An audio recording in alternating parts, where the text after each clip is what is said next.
అస్మద్గురుభ్యో నమ. శ్రీమతే రామానుజాయ నమ. నేటి మంచి మాట. యయాతి అనే మహారాజు పాండవుల పూర్వీకుల్లో ఒకరు. పరాజయమెరుగని పరాక్రమశాలి. వీరు శుక్రాచార్యుని కుమార్తె దేవయానిని పెళ్లి చేసుకున్నారు. తరువాత వృషపర్వుడి కుమార్తె శర్మిష్ఠ పట్ల కూడా మోహం కలిగి దేవయానికి చెప్పకుండా రహస్యంగా వివాహం చేసుకున్నారు. దేవయానికి ఇది తెలిసింది. తన తండ్రితో మొరపెట్టుకుంది. శుక్రాచార్యుడికి పట్టరాని కోపం వచ్చింది. నీకు తక్షణమే ముసలితనం వాటిల్లుగాక అని యయాతికి శాపమిచ్చాడు. నడి వయసులో అకస్మాత్తుగా ముసలితనం రావడంతో యయాతి మహారాజు గత్యంతరం లేక మామగారి పాదాలపై పడ్డాడు. శుక్రాచార్యుడు జాలిపడ్డాడు. రాజా, నా శాపాన్ని మళ్లించలేను. అయితే ఎవరైనా సమ్మతించేవారు ఉంటే వారికి నీ ముసలితనం ఇచ్చి వారి పడుచుతనం నీవు తీసుకో అని ఉపాయం చెప్పాడు శుక్రాచార్యుడు. యయాతికి 5 కొడుకులున్నారు. అందరూ అందమైన వాళ్ళు, క్షత్రియోచితమైన విద్యలో ఆరితేరిన వాళ్ళు. యయాతి వాళ్ళని పిలిచి, నాయనలారా, చూశారా నా అవస్థ? మీ తాతగారిచ్చిన శాపం వల్ల నాకు అకాల వార్ధక్యం దాపురించింది.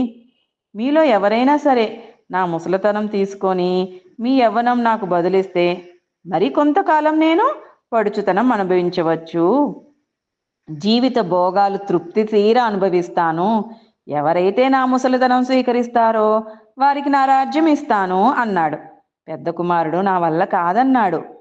రెండవ కుమారుడిని అడిగితే, నాన్నగారు, బలాన్ని రూపాన్నే కాకుండా తెలివిని కూడా నాశనం చేసే వృద్ధాప్యాన్ని పుచ్చుకోమంటున్నారు. అంతటి నిబ్బరం నాకు లేదు, క్షమించండి అని మర్యాదగా తప్పుకున్నాడు. ఇక మూడోవాడు నిష్కర్షగా ముందే చేతులు అడ్డంగా ఊపాడు. రాజుగారికి చాలా కోపం వచ్చింది. 4వ వాడిని పిలిపించారు. నాన్నగారు, నన్ను క్షమించండి. ముసలితనం అంటే అసహ్యం నాకు. వార్ధక్యంలో శరీరం ముడతలు పడి, చూపు ఆనక, మాట వినపడక, స్వతంత్రం కోల్పోయి దుఃఖపడాలి. మీకోసం నేను అంత కష్టాన్ని భరించలేను అని స్పష్టంగా చెప్పాడు. ఇలా 4 కొడుకులు తన కోరిక కాదనేటప్పటికీ యయాతి పుట్టెడు దుఃఖంలో మునిగిపోయాడు. ఎంతోసేపు విచారించాడు. చివరికి తన మాటకు ఎన్నడూ ఎదురు చెప్పని కడగొట్టు కుమారుణ్ణి పిలిపించాడు. నాయనా, ఇక నీవే నన్ను కాపాడాలి. ఈ ముసలితనము, ముడతలు, తడబాటు, ఈ నెరిసిన వెంట్రుకలు ఇవన్నీ శుక్రాచార్య వారి శాపం వల్ల నాకు అలంకారంగా వచ్చి పడ్డాయి. ఈ దుస్థితిని నేను భరించలేకుండా ఉన్నాను. కొంతకాలంగా నా ముదిమిని నీవు పుచ్చుకొని నీ యవ్వనం నాకు ఇచ్చావంటే సర్వ సుఖాలు అనుభవిస్తాను అని దీనంగా అర్థించాడు. యయాతి కడగొట్టు పిల్లవాడి పేరు పూరుడు. అతనికి తండ్రి ఎడల జాలి కలిగింది. నాన్నగారు, మీ కోరిక ప్రకారం మీ వార్ధక్యాన్ని, రాజ్యభారాన్ని కూడా ఆనందంగా స్వీకరిస్తాను. మీరేమి దిగులు పెట్టుకోకండి అన్నాడు. యయాతికి పట్టరాని ఆనందం కలిగింది.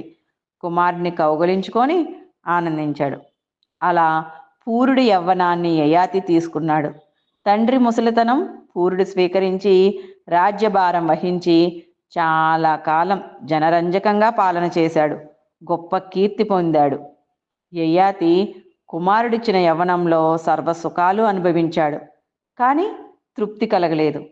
అప్పుడు పూరుడి దగ్గరికి వెళ్ళి, నాయనా కుమారా, కోరికలు ఎన్నటికీ తీరవు.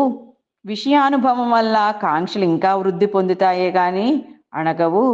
కామినీ కాంచనాలు, పాడి పంటలు మనిషి కోరికలను ఎన్నటికీ తృప్తిపరచలేదు. ఈ సంగతి నాకు క్రమేపీ తెలిసొచ్చింది. ఇష్టాయిష్టాలకు అతీతమైన ప్రశాంతత స్థితిని పొందాలని ఉంది. ఇక నీ యవ్వనం నీవు తీసుకొని చల్లగా రాజ్యం పాలిస్తూ వర్ధిల్లు నాయనా అని ఆశీర్వదించాడు. యయాతి తన ముసలితనం తాను తీసుకుని అరణ్యాలకు వెళ్ళాడు. అక్కడ చాలా సంవత్సరాలు తపస్సు చేసి చివరికి స్వర్గం చేరుకున్నాడు.